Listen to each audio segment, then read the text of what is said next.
Vedare tinokuchingamidzai zvekare kune chimwe chirongwa pano paZim Facebook Secrets and Confessions.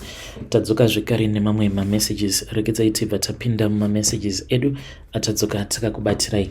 Message yedu yekutanga yakamira sekudai so: hanzi makadi zvenyu mukoma, ndinokumbirawo kuti munge muchindiposterawo nyaya yangu makavika uchitupa changu. So inini mukoma, murume uyo wandakapinda naye mumarriage munhu wekuti handitomborina kana ndiri naye. It is only because pandakapinda naye mumarriage it was that ndainge ndichingodawo munhu wekufambidzana naye. Munongoziva upenyu hwatiri kurarama muno muSouth Africa, like kana uri munhukadzi unenge uchidawo kuti unge uchiwanawo murume wekuti anokubhadharira rent and stuff like that. Saka ipapo ndakabva ndazviudza kuti zvainge zviri nani kuti ndinge ndichingoona munhu wandinofambidzana naye. So right now mukoma, inini naye murume uyu tava nemakore 3 kubva zvatakatanga kugara tose, but what is happening is that uyu manje munhu ava kuti iye ari kuda kuti tinge tichiita mwana tose. Saka ndikudawo kuti vedare renyu vange vachindibatsirawo kuti what exactly am I supposed to do, because munhu handisi kuda kuti ndinge ndichimuitira mwana. Ndine mamwe maplans awo andiinawo, like izvezvi in secret ndine zvandiri kuitawo, tuma short courses twangu twandiri kuita, and I'm telling myself kuti once kana ndikagara ndaita zvinhu zvangu and when I get my things sorted out, then ndobva ndazobuda muno matiri munyika yevatorwa. Saka ndikudawo maideas kubva kune vedare renyu, because chechiwo iyo yatinonamata mukoma haitotendedzwi kuti tinge tichiita zvezvefamily planning. Saka ndiri kutoitawo zvechitsotsi zvinova zviri zvinhu zvekutoti zviri kutondirwadza like each and every day kuti izvi ndo zvinhu zvandiri kuita. Please ndibatsireiwo mhuri yeZimbabwe, kana mukandipawo maideas ndichafara chaizvo, ndichange ndichizoteverera mucomment section. Vedare ndo message iyo yandakatumidzirwa ichibva kuna vanzvadzi vedu. Ngatizamei kuti tinge tichitaura navo vanzvadzi vedu ava mucomment section. Vanzvadzi, please regedzai kuti munge muchitambisira munhu nguva yake. Munhu kana musingamudi, you know what to do. Musatambisira munhu wamusina basa naye nguva yake. 3 years idzodzo dzamagara naye, I'm telling you kuti dai kwanga kuri kunzi ainge akagarawo nemunhu wekuti ainge achimuda pamwe, angadai munhu yeye atova nemwana. To make it even worse, hanzi mukoma vedu ava ivo vane makore 36 and havana mwana. So you can just imagine kuti right now kana mukaspenda 3 more years vanenge vatoda kutonopinda mu40 years vasina mwana. Apa imimi muri kuita zvinhu in secret zvisingabvumidzwa nechechi yenyu zvekuita zvemafamily planning. Saka simukai henyu vanzvadzi, muenda ikoko kwamuri kuitira tumashort courses twenyu muchida kuenda ikoko. I don't know what you think vedare, you can tell me in the comment section. Regedzai tibva taenda panyedu inotevera. Nyedu inotevera yakamira sekudai so: hanzi makadi zvenyu mukoma Nashe, please post for me. Ndiri mukadzi ane makore 42 years ekuberekwa, was married for 10 years. I was in a proper marriage zvekutobvisirwa mari. So me and my husband, we then divorced nababa vevana. Tatova ne 3 years. We stay in the same area na baba vevana. I never thought of relocating for the sake of the kids. So baba vevana vakabva vazowa nawo wekugarisana naye and he moved in kumba kwemukadzi nevana vake. So mukoma Nashe, before he had settled down, inini naye tainge takataurirana, then tikabva tazoti tainge tichifanira kuti tinge tichizoraramisa in a civilized way, kuti kana iye achida vana, you were supposed to feel free to come and collect the kids. Inewo kana ndichidawo vana, I can go there and collect the kids. So mukoma nekufamba kwenguva manje zvandakazodecide ndezvekuti ndakabva ndangoda kungomukaurisa mukadzi uyu. What I did mukoma Nashe ndezvekuti ndakabva ndazoenda kumasowe. Ndakati ndaenda kumasowe kuya, ndakabva ndazonzi ndainge ndichifanira kuti ndinge ndichikiya murume. Ndikabva ndati zvino madzibaba, kana muchiti ndinokiya murume wandava kusagara naye, munenge muchida kuti ndinge ndichiita sei? Because inini naye hatisisina kana zvatinoita, plus mukadzi wacho iye anongogara ari take ne-ex-husband yangu. So iye akabva saka madzibaba vaya vakabva vazonditi zvainge zvisinganetse. Ini chandainge ndichifanira kungoti ndinge ndichingoita ndechekuti I was supposed to call him, mukadzi wake asingazvizivi zvikanzi hakuna murume anoramba bonde kana akaripiwa, especially ne-ex wife. So mukuzonotaura nemurume ndakabva ndazomuudza kuti ndafunga kuita move on. Ndakabva ati unokwanisa kuita move on, why are you telling me? Ndakabva ndamuti asi kubva ipo paya patakasiyana handinawo munhu wandakambosika naye bonde. Saka zvinhu zvekuti zvakabva zvaita sekunge zvakamukontrola mupfungwa dzake, ndokubva atototi that same night akatoti ndikutodarika nekumba izvezvi. Ndikabva ndati it is fine. Akabva anditi fanisa kundibikirawo kaheavy menu. Ndokubva ndaita saizvozvo. Namadzibaba vaya tainge tatoronga zvedu kudhara, ndainge ndine kajira ako kandainge ndakanzi kana tapedza paya kana ndamupukuta ndobva ndakachengeta kajira kaya ndokaisa muplastic, then ndobva ndazotora plastic riya ndobva ndariisa muchibhaketi. Bhaketi iroro randinopota ndichishandisa kuitira weti usiku.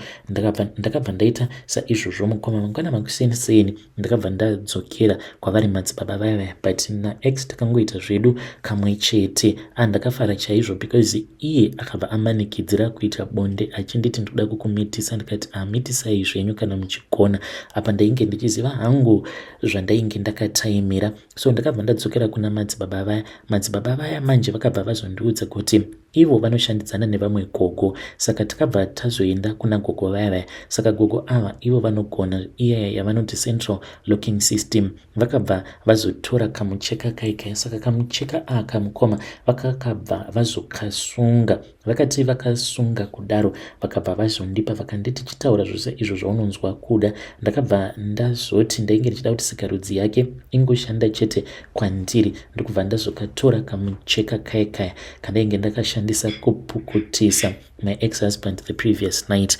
Ndipo apo pandakabva ndazodzokera kumba. Ndakati ndadzokera kumba mukoma one day akazondifonera ari kubasa akabva ati iwe handisi kunzwisisa kuti chichiri kuitika. Kubva ipapo unoziva here kuti ukuku haichatomboshandiswa zvachose. Saka ndoda kuti ndinge ndichimboya kwauri ndinge ndichitesta. Ndikatoziva kutoti ipapa kana kuri kunzi munhu akauya kwandiri kana akangotesta akatongoona kutoti inenge iri simbi anobva atoziva kutoti saka inini ndini ndatomugadzira. Apa ndinozviziva kuti kumba zvitauriki kuti akauya akarara neni. Saka inini ndakabva ndototi saka handichatodi, maybe mukadzi wako uyu akatokuisa runyoka. Saka iwewo pamwe ropa rako harisi kubvumirana neizvo zvaakakuita. Saka kana ukangogara warara neni, which means kuti ndichabva ndatobatwa nerunyoka. Saka ndozvandiri kutowanda nazvo pari zvino mukoma Nashe.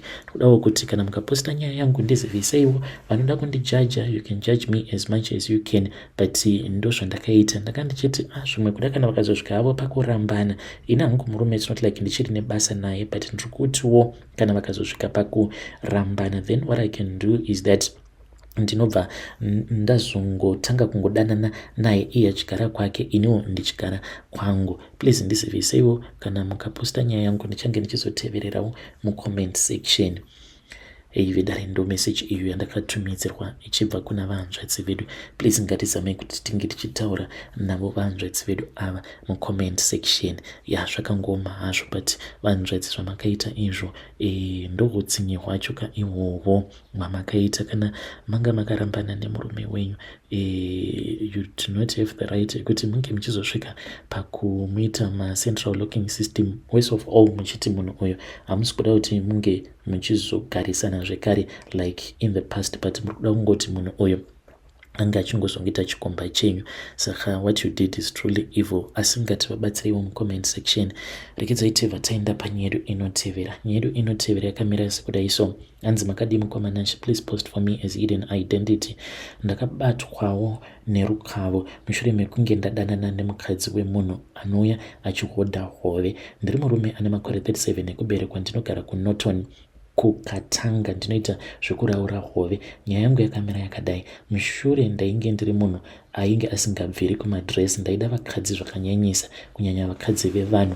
Ndaiwanzokutaimira vakadzi vaya vainge vachiuya kuzohodha fish, ndivo vandainge ndichidanana navo. Kana ndichinge ndadanana navo ndainge ndichivapa hove. Saka zvakazoitika mukoma is that last month ndakadanana nemumwe mukadzi. Mukadzi uyu akandinyepera kuti ainge asina murume. Inini ndakabva ndati dzatowira mutswanda. Kana dzawira mutswanda hadzichanetse kunhonga. Ndakatanga kudanana nemukadzi uyu uyu ndichimupa mari pamwe chete nefish, ndainge ndichitoti ndawana mukadzi wekufambidzana naye. Handina kuziva kuti Satani ainge andiwanira pekundibatira. Saka dambudziko rakazotanga kuitika nderekuti mushure mekunge tatanga kurara tose, ndakatanga kunzwa sekunge ndinorumwa pasi peguvhu rangu. Saka ndakambofunga kuti maybe ndainge ndaita sick nekuti tainge tisina kumbogara takashandisirana dziviriro. Pain iyi mukoma yakaramba ichindinetsa kusvika ndazoenda kuchipatara, but ana chiremba vakati hapana chavari kuona, handina kana chirwere chandiinacho. Zvinhu zvekuti zvakandinetsa nekuti ndainzwa kurwadziwa. Saka iko zvino ndava kuzvimba dumbu. Vandinoshanda navo vari kunditi these days uri kusimba ende wava nedumbu remari, but chavasiri kuziva ndechekuti mukoma, dumbu iri kukura kwariri kuita kutori urwere uhwo hwauya pandiri. Apa mukadzi wandainge ndichidanana naye wacho akandipa urwere, haachabatiki. Kana kuuya kufish handichamuona, kunge ainge atotumwa naSatani. Saka pandakaona kuti inini ndo zvainge zvoitika kwandiri, ana chiremba vashayiwa solution, ndipo pandakazofamba kumaprofita ndichida kunzwisisa nyaya yeurwere hwangu. Ndipo pandakabata nyaya yekuti ndainge ndakaiswa rukavo, but hanzi nevose avo mese mandiri kufamba ndiri kuudzwa kuti ndinge ndichipora ndinofanira kunge ndichitotsvaka mukadzi uyu wandakadanana naye. Iniwo mukomanachi semunhuwo anga agara aine madhiri, kazhinji ndaisa seiva manumbers evanhu avo vandinenge ndichifambidzana navo. Saka kana kunyange zita chairo zita rake ndainge ndisina kana kumbogara ndakamubvunza, because chainge chitori chijairire chekutoti uyo wandinenge ndichifambidzana naye panguva yacho iyoyo ndiye wandinongotiwo baby, but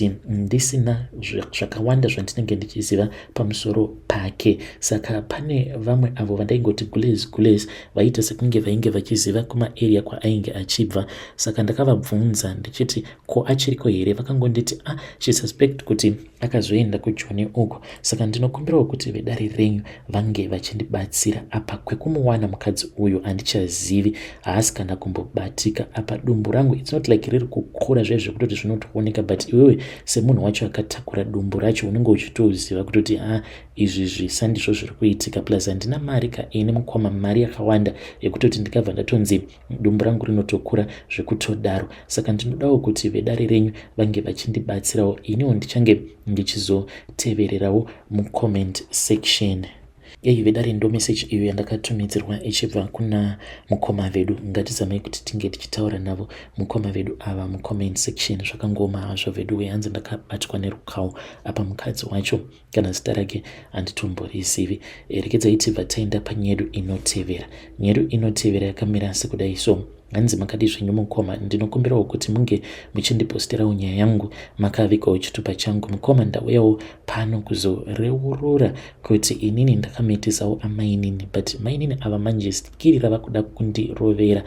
Ndafunga kuti ndinge ndichingovatsvakira munhu wekuti anokwanisa kungovauraya eni. So zviri kuitika mukoma ndezvekudai so. Mainini ava vakauya kunoko, obviously vakauya nabamunini, but vakabva vatanga kunetsana, because ndotoona kuti mainini vanga vagara vari munhu uya ainge ari mufast forward, but I think kuti zvinhu zvainge zvichingoti netsei pavainge vari kumusha, sezvo vainge vagere pamba pevabereki vemurume wavo, but vakazoti vava kunoko ndo pavakabva vazotanga kumhanya vasina kana control, kudzamara tichizonovatora, because ivo bamunini vakazosvika pakuti munhu uyu kana mukasamutora hama yenyu mukasaitora ndinokwanisa kuzosvika pakuiburaya. So mukoma takabva tazoenda tikabva tazonovatora mainini. So mainini ava takati tatanga kugara navo, kana kamupfekero kacho kavainge voita amainini ava, it was not okay. Zvino ndakabva ndatanga kufila very attracted kwavari amainini, ndikabva ndati mainini ndotokudai. Ivo vakabva vati kubva tichiri kuzimu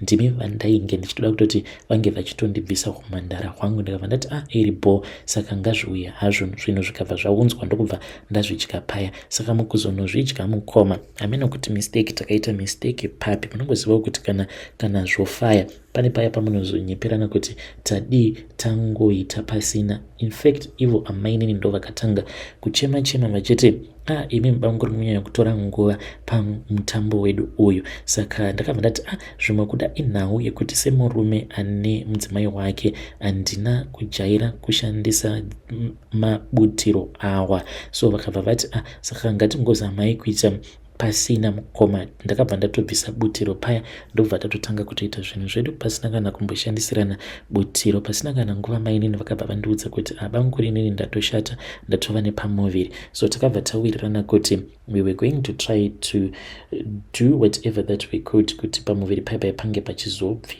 tinge tichizopabvisa, but no matter how hard we tried mukomanashi zvakaramba. Then mai nini manje ndakazovatsvakira kwekugara ndichitira kuti tisazongoramba tichingoonekwa tichingoita mamwe mamovement asinganzwisisiki. Zvino mukomanashi ndakati ndavatsvakire somewhere else where she was staying.